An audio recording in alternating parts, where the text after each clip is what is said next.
प्यारे बच्चों, मैंने आपके साथ डिस्कशन किया था exercise 16.4 mensuration ICSC understanding mathematics class 9। इस सेशन को बच्चों में फर्दर अभी आगे कंटिन्यू करेंगे। तो उससे पहले आपको क्वेश्चन नंबर 5 करना है खुद से, और हमको बताइए वो क्या होगा। पढ़िए जरा क्वेश्चन नंबर 5, बताइए कैसे होगा। तो जल्दी से क्वेश्चन नंबर 5 पढ़िए और सोच के बताइए कैसे होगा। The volume of a cuboid is हाँ 1440 centimeter cube. Its height is 10 centimeter, and the cross section is a square. Find the side of the square. वो तो एक क्वेश्चन तो काफी इजी है। तो क्वेश्चन को करने के लिए आपको क्या क्या यूज करना है बताओ दिया। चलिए मैं करके बताता हूँ आपको। तो क्वेश्चन नंबर 5 में लिखा है the volume of a cuboid. तो वॉल्यूम दिया है क्यूबॉइड का, यानी कि length into breadth into height. ये बच्चों आपके पास गिवन है, और ये वैल्यू है 1440 सेंटीमीटर क्यूब। कह रहा it's height is 10 centimetre and the cross section is a square. Find the side of a square. तो बच्चों ये क्यूबॉइड इस तरह का है, मतलब जो उसका क्रॉस सेक्शनल एरिया यानी कि जो बेस एरिया होता है वो उसका बेसिकली क्या है, स्क्वायर है। समझ रहे हो, जो बेस है ना इस क्यूबॉइड का वो क्या है, स्क्वायर है। और बच्चों अगर बेस नहीं समझ पा रहे हो तो मैं उसको भी डायग्राम से दिखाता हूँ, तो उससे आपको ज्यादा क्लियर होगा। ये पोर्शन जिसको मैं कलर कर रहा हूँ, ये पोर्शन कैसा है, इसका स्क्वायर है। स्क्वायर का मतलब अगर ये लेंथ ए है तो ये भी लेंथ ए हो गई, और हाइट इसके पास शायद गिवन है। तो इसने वॉल्यूम दे दिया है, हाइट आपको 10 सेंटीमीटर बता दी पहले से ही, और क्रॉस सेक्शन का एरिया स्क्वायर है ना। कह रहा find the side of the square, यानी आपको ए निकालना है। तो वॉल्यूम क्या होता है बच्चों, वॉल्यूम होता है length into breadth into height, और वो वॉल्यूम दिया 1440। तो बच्चों यहाँ से आपके पास ए स्क्वायर कितना आ जाएगा, 144 आ जाएगा। तो ए कितना होगा 12, तो ये साइड कितनी आ गई 12 सेंटीमीटर। कहोगे बड़ी जल्दी होता क्वेश्चन, और क्या ऐसे ही था क्वेश्चन। तो बच्चों क्वेश्चन नंबर 5 तो कंप्लीट हो गया। क्वेश्चन नंबर 6 में, हाँ, तो 5 का ए पार्ट जो है मैंने आपको कंप्लीट करा दिया है, और बी पार्ट आपने बहुत सारा आपका होमवर्क ऑलरेडी पेंडिंग हो गया जो आपने दिखाया नहीं है, तो उसमें ही आप ये भी दिखा दीजिएगा 5 का बी पार्ट। क्वेश्चन नंबर 6 भी आपका मैंने होमवर्क में डाल दिया। क्वेश्चन नंबर 7 कर लेते हैं बच्चों। चलिए भाई, क्वेश्चन नंबर 7 क्या लिखा है, the volume of a cuboid is 3600 centimetre cube. अरे फिर से इसने वॉल्यूम दे दिया। वॉल्यूम क्यूबॉइड का कितना है, 3600 सेंटीमीटर क्यूब दिया है। और बच्चों हाइट भी दे दी इसने, हाइट दे दी है 12 सेंटीमीटर। और क्रॉस सेक्शन जो है इसका वो क्या है, रेक्टेंगल है जिसकी लेंथ और ब्रेथ का रेशियो है 4:3। तो मेरे ख्याल से आप समझ गए होंगे कि ये प्रॉपर क्यूबॉइड ही है। तो उसमें तो ज्यादा आपको दिमाग लगाना भी नहीं है, तो प्रॉपर क्यूबॉइड आप बना ही लीजिए। ये बच्चों प्रॉपर आपका क्यूबॉइड है, ठीक है। ये बच्चों मैंने आपको दे दिया बना के। चलिए देखिए, हाइट बच्चों उसकी 12 है, और लेंथ और ब्रेथ जो है ना 4:3 है। इसका मतलब ये 4x हो गया, तो ये 3x हो गया। तो बच्चों आपके पास क्या दिया है, वॉल्यूम। वॉल्यूम क्या होता है, length into breadth into height is equal to 3600। ठीक है। तो बच्चों क्वेश्चन ये तो बहुत आसान हो गया। यहाँ से एक्स स्क्वायर आ गया आपका 3600 डिवाइडेड बाय 12 इंटू 12। इसको बच्चों सॉल्व करके हमको जल्दी से बता दीजिए कितना आएगा, बताइए। 12 बन जाए 12, 3000, 12 3 जा 36, 300 आ गए। ठीक है, आ गया। इसको बच्चों और जरा कैंसिल करके जल्दी से बताइए कितना आएगा। 3 बन जा 300 और 3 4 जा 12। तो बच्चों एक्स आ जाएगा 10/2, यानी कि 5 आएगा। तो बच्चों एक्स आपका आ गया 10/2 यानी कि 5 हो गया। ठीक है ना। तो एक्स बच्चों 5 आ गया। एक्स बच्चों 5 आ गया। तो क्वेश्चन में क्या पूछा गया है, पेरीमीटर पूछा गया है किसका, क्रॉस सेक्शन का। बच्चे याद रखिएगा ये जो पार्ट होता है ना इसी को हम लोग क्रॉस सेक्शन कहते हैं, है ना। क्रॉस सेक्शनल एरिया कहा जाएगा तो ये हो गया, समझे कि नहीं। और पेरीमीटर कहा जाएगा तो अभी जो मैंने मार्क करके दिया था ना वो पेरीमीटर कहलाता है। ये पार्ट क्या कहलाएगा इसका, पेरीमीटर। समझ गए ना।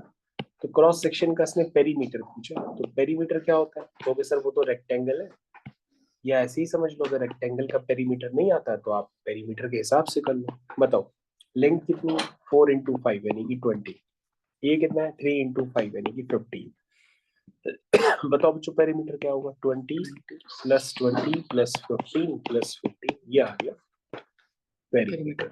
तो बच्चों ये क्वेश्चन तो बड़ी जल्दी कंप्लीट हो गया। क्वेश्चन नंबर 7 सेंटीमीटर में हो गया। क्वेश्चन नंबर 7 के बाद क्या है? क्वेश्चन नंबर 8 है।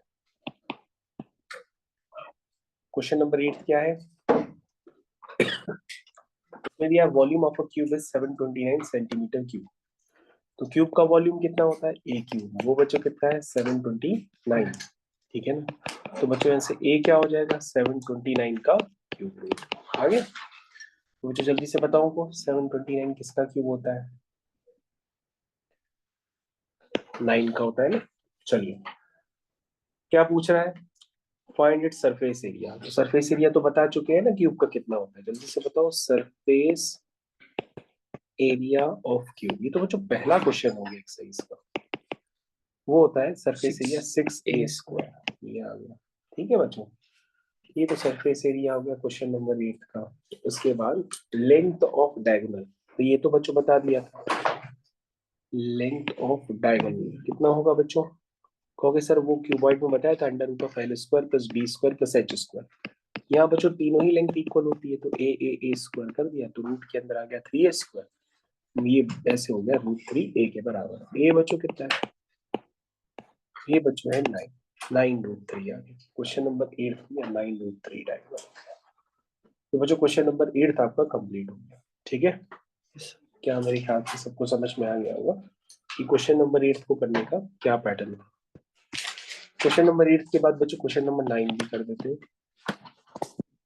The length of the longest rod which can be kept inside a rectangular box is 17 centimeter.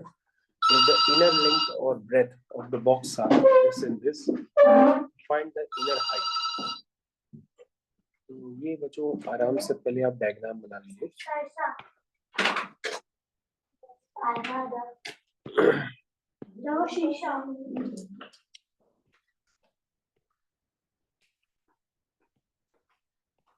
चलो बच्चों आप देख लो जल्दी से क्या होता है। ये बच्चों इनर लेंथ हो गई, ये इनर विड्थ हो गई, और ये इनर हाइट हो गई। और बच्चों ये डायगोनल की लेंथ हो गई जब एक कॉर्नर को दूसरे कॉर्नर से ज्वाइन करते हैं, है ना। तो क्वेश्चन अब बच्चों आप अपने हिसाब से कर लो। लॉन्गेस्ट रॉड तो ऐसी रखी जाती है डायगोनल के अलावा, ठीक है ना। तो ये बच्चों इनर लेंथ क्या है? ये बच्चों जो लेंथ है वो है 17 सेंटीमीटर। क्या रहा? इनर लेंथ और ब्रेथ आपको दी है, तो इनर लेंथ है 12 और ब्रेथ है 8। क्या पूछ रहा? हाइट। हाइट पूछ रहा बच्चों, लगा दो। क्या होता है? L is equal to under root of L square plus B square plus H square. तो उसको ऐसे भी लिख सकते हो, L square is equal to, क्या लिखोगे? Length of diagonal. क्या होती है लेंथ? अच्छा तुम भूल गए। लेंथ ऑफ डायगोनल होती है बच्चों under root of L square plus B square plus H square. और लेंथ ऑफ डायगोनल किसके बराबर है? अच्छा क्वेश्चन समझ नहीं पाए, 17 के बराबर है। अब दोनों तरफ स्क्वायरिंग कर दो, है ना। हाँ तो ये कितना है बच्चों वैल्यू? अब हम इसको करेंगे नहीं बच्चों, छोड़ देंगे, बाकी आप कर लीजिएगा। ये बच्चों 12 हो गया, ये 8 हो गया। अब यहाँ से आप h निकाल लीजिए, ठीक है। ये बच्चों आपका क्वेश्चन कंप्लीट हो गया। तो क्वेश्चन नंबर 9 आपका कंप्लीट हो गया। यहाँ से आपको h निकालना है। क्वेश्चन नंबर 9 के बाद क्वेश्चन नंबर 10 भी देख लेंगे। क्वेश्चन 10 में लिखा है close rectangular box has inner dimensions 90 80 70। Calculate its capacity. Capacity का मतलब बच्चों वॉल्यूम होता है। तो वॉल्यूम तो ऐसे ही आ जाएगा इसका, होगा length into breadth into height. ये आ गया। कैलकुलेट इट्स कैपेसिटी, तो कैपेसिटी का मतलब वॉल्यूम होता है। An area of tin foil needed to line its inner surface, है ना। तो इनर सरफेस पे क्या करना है बच्चों? इसको टिन फॉइल लगानी है। तो पूछ रहा है कितना फॉइल नीडेड होगी। तो बच्चों जो इनर सरफेस पे फॉइल लगाएंगे तो उसके सरफेस एरिया को कवर करेगी। तो सरफेस एरिया बता दो उसका कितना होता है जरा, क्यूबॉइड का। क्यूबॉइड क्या है? क्योंकि लेंथ ब्रेथ हाइट अनइक्वल है तो इसको क्यूबॉइड कहेंगे। बताइए क्यूबॉइड सरफेस एरिया कितना होता है? 2 LB 2 अंडर 2 टाइम्स, अच्छा under root plus BH plus HF ठीक। यहाँ बच्चों वैल्यूज पुट कर दो, 90 into 80 plus 80 into 70 plus 70 into 90, ये बच्चों आ गया inner surface area. Question number 10 complete हो गया, ये आंसर आएगा सेंटीमीटर। तो क्वेश्चन नंबर 10 की बच्चों मैंने आपको करके दे दिया है। तो बच्चों क्वेश्चन नंबर 10 तक हम लोगों ने सफलतापूर्वक कर लिया। अब बाकी बचे हुए क्वेश्चन आप करिएगा, ठीक है, क्योंकि आपका होमवर्क काफी पेंडिंग हो गया, तो कोई भी एक्सरसाइज आप लोग की कंप्लीट नहीं हुई है। ये पहले पार्ट आप लोग करिए।